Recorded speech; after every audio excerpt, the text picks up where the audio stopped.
Hi friends, வணக்கம். Welcome to Kothai cooking channel. இன்றைக்கி நம்ம ஒரு ஹெல்த்தியான கார கொழுக்கட்டை தாங்க எப்படி செய்கிறதுன்னு பார்க்க போகிறோம். பாசிப்பருப்பை வச்சு செய்ய போகிறோம். இந்த பாசிப்பருப்பை முளைக்கட்டி நம்ம செய்ய போகிறோம். முதல்ல பாசிப்பருப்பை எப்படி நம்ம முளைக்கட்டி அதுக்கப்புறம் செய்கிறதுன்றதை பார்க்கலாம் வாங்க. பாருங்கள், நான் செஞ்சுட்டேன். எப்படி இருக்குன்னு பாருங்கள். கொழுக்கட்டை அழகாக வந்திருக்கு பாருங்கள். மோதக் அப்படின்ற மாடலும் செஞ்சுருக்கேங்க. இப்போ நம்ம பாசிப்பருப்பை நீங்கள் என்ன பண்ணணும், ஒரு 200 கிராம் எடுத்துருக்கேங்க. அதை நாள் ஈவினிங்கே நீங்கள் 4 மணி போல் நீங்கள் என்ன பண்ணுங்கள், ஊற வச்சுக்கோங்க. தண்ணியில் கழுவிட்டு ஊற வச்சுட்டு 10 மணி நைட்டுக்கு அந்த தண்ணியெல்லாம் இருத்துருங்க. எந்த பாத்திரத்தில் ஊற வைக்கிறீங்களோ அந்த பாத்திரத்திலே வச்சுருங்க. தண்ணியை நல்லா இருத்துருங்க. இருத்துட்டு ஒரு தட்டு போட்டு மூடிடுங்க. மூடிட்டு அவ்வளோதாங்க, அப்படியே விட்டுடுங்க. காலையில் ஒரு 7, 8 இல்லை 9 மணிக்கு பார்த்திங்கன்னா அதில் முளை வந்து நல்லா வந்திருக்குங்க. அதுக்கப்புறம் நம்ம எப்படி செய்கிறதுன்னு பார்க்கலாம். இதில் துணியெல்லாம் கட்டி நம்ம செய்யணும்னு அவசியம் கிடையாதுங்க.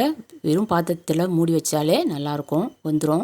இதை பாருங்கள், செஞ்சுருக்கேன். இப்போ எப்படி இருக்குது பாருங்கள். உள்ளே இப்படி தாங்க இருக்கும். ரொம்ப சுவையாக நல்லாயிருக்கும் இது செய்கிறதுக்கு.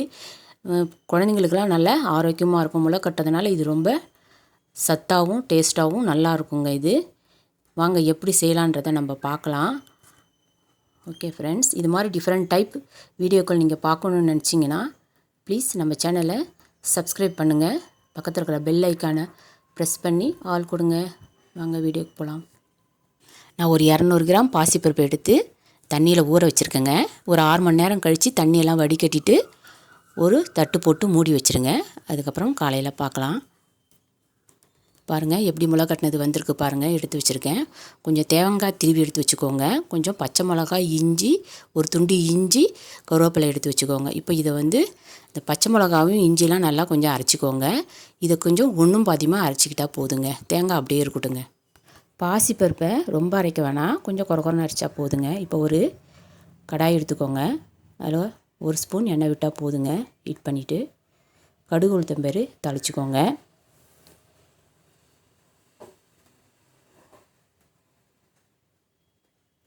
கொஞ்சம் பெருங்காயம் போட்டுக்கோங்க. தேவையான அளவு பெருங்காயம் போட்டுக்கோங்க.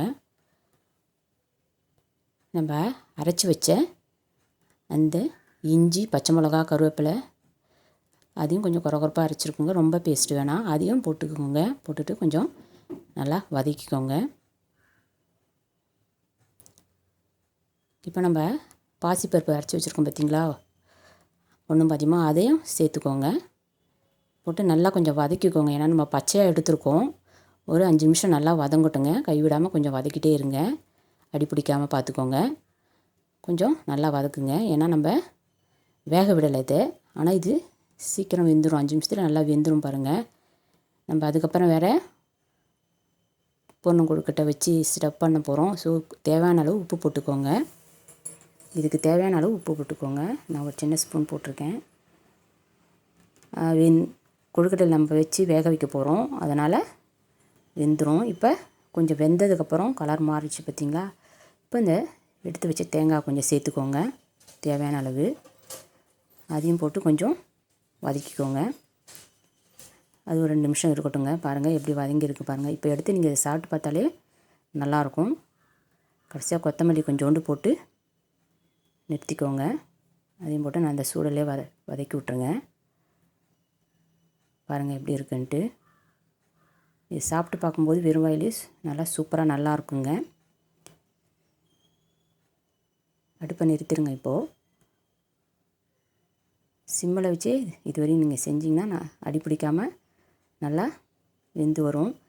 இது கொஞ்சம் நேரம் ஒரு மூடி போட்டு மூடி வச்சுக்கோங்க. அப்போ அந்த இதுலேயே கொஞ்சம் வெந்திருக்கும். நம்ம பயப்பட வேணாங்க, வெந்து தான் இருக்கும்.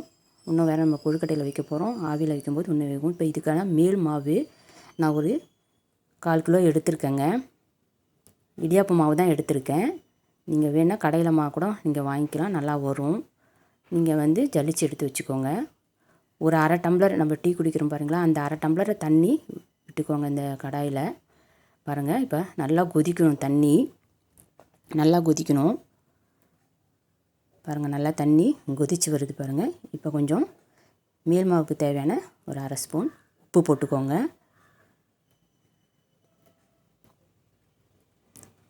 நல்லா குடிச்சிட்டு வரட்டும். 1 ஸ்பூன் சமையல் எண்ணெய், ஏதாவது நல்லெண்ணெய் இல்லை எது வேணாலும் போட்டுக்கலாம் நீங்கள். இப்போ நம்ம எடுத்து வச்ச மாவு இருக்குது, அந்த பச்சரிசி மாவு, அதை கலந்து இப்போ நல்லா கிளறி விட்டுக்கோங்க. அடுப்பை இப்போ சிம்மில் வச்சுக்கோங்க. ஒரு 2 நிமிஷம் அந்த ஹீட்டில் நல்லா கிளறலாங்க, கிளறி விட்டுக்கலாம். பாருங்கள், இந்த மாதிரி நல்லா மாவை கிளறி விட்டுக்கோங்க.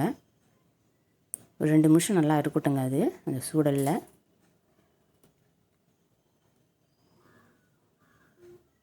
அதுக்கப்புறம் நம்ம ஒரு பவுலுக்கு மாற்றிக்கலாம். இதை 2 நிமிஷம் நல்லா இந்த மாதிரி கிளறி விட்டுவிடுங்க. அடுப்பில் சிம்மில் வச்சே பண்ணுங்கள். பாருங்கள், இப்போ பவுல் மாற்றிக்கிறோம். மாற்றிக்கிட்டு இப்போ நம்ம கொஞ்சம் சுட தண்ணி கொஞ்சம் கதகதன்னு எடுத்து வச்சுக்கோங்க. ரொம்ப சூடு வேண்டாம். இப்போ நம்ம இதை பிசையணும். நம்ம இந்த மாவை கொஞ்சம் தேவையான அளவு ஊற்றி பார்த்து நீங்கள் ஒரு சப்பாத்தி மாவில் அளவுக்கு நீங்கள் பிசைஞ்சால் போதுங்க. பாருங்கள், தண்ணியை கொஞ்சம் கொஞ்சமாக ஊற்றி இந்த மாதிரி பிசைஞ்சு வச்சுக்கோங்க. நமக்கு கொழுக்கட்டை பிடிக்குது, அந்த ஃபஸ்ட்டு உருண்டை வரணும். அதனால் நீங்கள் பாருங்கள் எப்படி வருதுன்னு பார்த்தீங்களா. தண்ணி பார்த்தோன்னா தண்ணியே தெளிச்சுக்கோங்க, ஒன்றும் தப்பு இல்லை, ரொம்பவும் தெளிக்க வேண்டாம். பாருங்கள், இந்த பதத்துக்கு வந்தால் போதும்.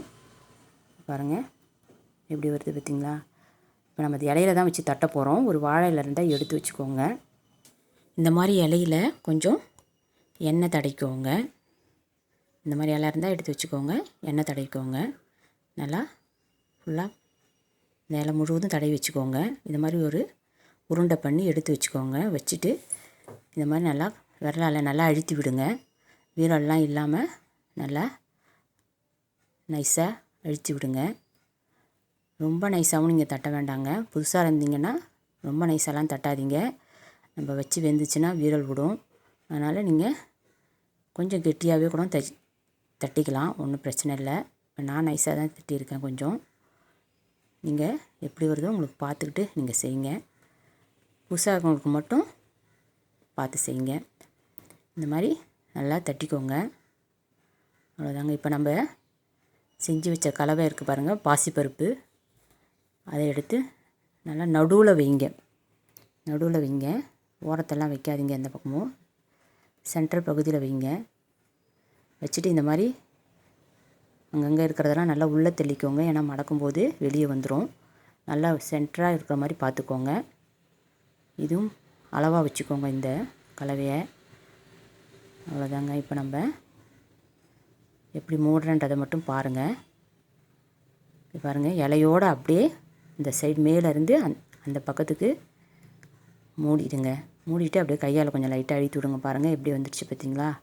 இப்போ நம்ம இந்த ஓரெல்லாம் ஈவன் இல்லாமல் இருக்கும், அதை நம்ம லைட்டாக கையால் இது மாதிரி சரி பண்ணி விட்டால் போதுங்க. அவ்வளோதாங்க, முடிஞ்சிருச்சு. பாருங்கள், இந்த ஓரத்தை நம்ம கையால் சரி. மோல்டு இருந்தால் மோல்டில் நீங்கள் பண்ணலாம், இல்லைன்னா இந்த மாதிரி இலையிலையும் பண்ணலாம். அப்படி இலை இல்லைன்னா துணி வச்சுருந்தேன்னா துணியிலும் பண்ணலாங்க. துணியில் கொஞ்சம் தண்ணி தெளிச்சுக்கிட்டு இதே மெத்தடில் உருண்டை பண்ணி வச்சு இப்படியே செய்யலாங்க. அந்த துணியை அப்படியே துணியோடு இதே மாதிரி எப்படி நீங்கள் மடக்குனீங்களோ அதே மாதிரி மடக்குனிங்கன்னா அந்த பகுதியில் போய் அழகாக ஒட்டிக்கும். இதை பாருங்கள், இந்த மாதிரி ஷேப் பண்ணிக்கோங்க. பாருங்கள், இன்னொன்று நான் எப்படி செய்கிறதுன்னு காமிக்கிறேன். அதுக்கப்புறம் நீங்கள் கொஞ்சம் எண்ணெய் தடவிக்கிட்டால் ஒவ்வொன்றுத்துக்கும் கொஞ்சம் லைட்டாக பண்ணிவிட்டு செய்யுங்க. பாருங்கள், அந்த பாசிப்பருப்பு கலவை வச்சாச்சு. அதெல்லாம் சரி பண்ணிக்கோங்க. கொஞ்சம் நல்லா உள்ளே இருக்கிற மாதிரி பார்த்துக்கோங்க. அவ்வளோதாங்க. இப்போ பாருங்கள், இப்படியே வச்சு மடக்க வேண்டியதாங்க. நம்ம இலையோடய சேர்த்து நம்ம மடக்க வேண்டியது, அவ்வளோதாங்க. பாருங்கள் எப்படி வந்துருச்சு பார்த்தீங்களா.